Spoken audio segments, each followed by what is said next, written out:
സിപിഎമ്മിന്റെ ഗുണ്ടായിസം ചെങ്കൊടി താഴെ വെച്ചിട്ട് വേണം നടത്താനെന്ന് സിഎംപി സംസ്ഥാന സെക്രട്ടറി എം.വി. രാഘവൻ പറഞ്ഞു. പരിയാരം മെഡിക്കൽ കോളേജ് ഭരണം അഡ്മിനിസ്ട്രേറ്റീവ് കമ്മിറ്റിയെ ഏൽപ്പിക്കണമെന്ന ആവശ്യവുമായി സിഎംപി ആരംഭിച്ച ഉത്തരമലബാർ വാഹന പ്രചാരണ ജാഥ കാഞ്ഞങ്ങാട് ഉദ്ഘാടനം ചെയ്യുകയായിരുന്നു എം.വി.ആർ. കഷ്ടമാക്കിയിട്ട് മുറിച്ച് തിന്നുന്ന നാണംകെട്ട പരീക്ഷകള് ചുവന്ന കൊടി താഴെ വെക്ക്, എന്നിട്ട് നിങ്ങൾ ഗുണ്ടായുസം നടത്തുമെന്ന് മാത്രമേ ഞാൻ അവരോട് പറയാനുള്ളൂ. ഞാൻ നിർത്തുന്നു. നമസ്കാരം. പരിയാരം മെഡിക്കൽ കോളേജ് ഭരണം അഡ്മിനിസ്ട്രേറ്റീവ് കമ്മിറ്റിയെ ഏൽപ്പിക്കുക എന്ന ആവശ്യവുമായി സിഎംപി നടത്തുന്ന ഉത്തര മലബാർ വാഹന പ്രചരണ ജാഥയുടെ ഉദ്ഘാടനം നിർവഹിക്കുകയായിരുന്നു എം.വി. രാഘവൻ. മനുഷ്യനെ കശാപ്പു ചെയ്യുന്ന സംസ്കാരത്തിലേക്കാണ് സിപിഎം നീങ്ങുന്നതെന്നും എം.വി.ആർ. കുറ്റപ്പെടുത്തി. കൊലപാതക രാഷ്ട്രീയത്തിനും വിലക്കയറ്റത്തിനും എതിരെയുള്ള പ്രചാരണം കൂടിയാണ് പരിപാടിയെന്ന് ജാഥ ക്യാപ്റ്റൻ സിഎംപി പോളിറ്റ് ബ്യൂറോ അംഗം സി.എ. അജീർ പറഞ്ഞു.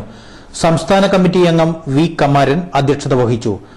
CMP acting secretary Pattiam Rajan, Choorayi Chandran, C. Sasheendran, C. K. Narayanan, V. Sukumaran, K. Raveendran എന്നിവർ പ്രസംഗിച്ചു. ജാഥയുടെ രണ്ടാം ഘട്ടം നീലേശ്വരത്ത് നിന്നും ആരംഭിച്ചു. സിഎംപി നേതാവ് സി. പി. ജോൺ നീലേശ്വരത്തെ പൊതുയോഗം ഉദ്ഘാടനം ചെയ്തു. തുടർന്ന് കാലിക്കടവിൽ എത്തിയ ജാഥ കണ്ണൂർ ജില്ലയിലേക്ക് പ്രവേശിച്ചു.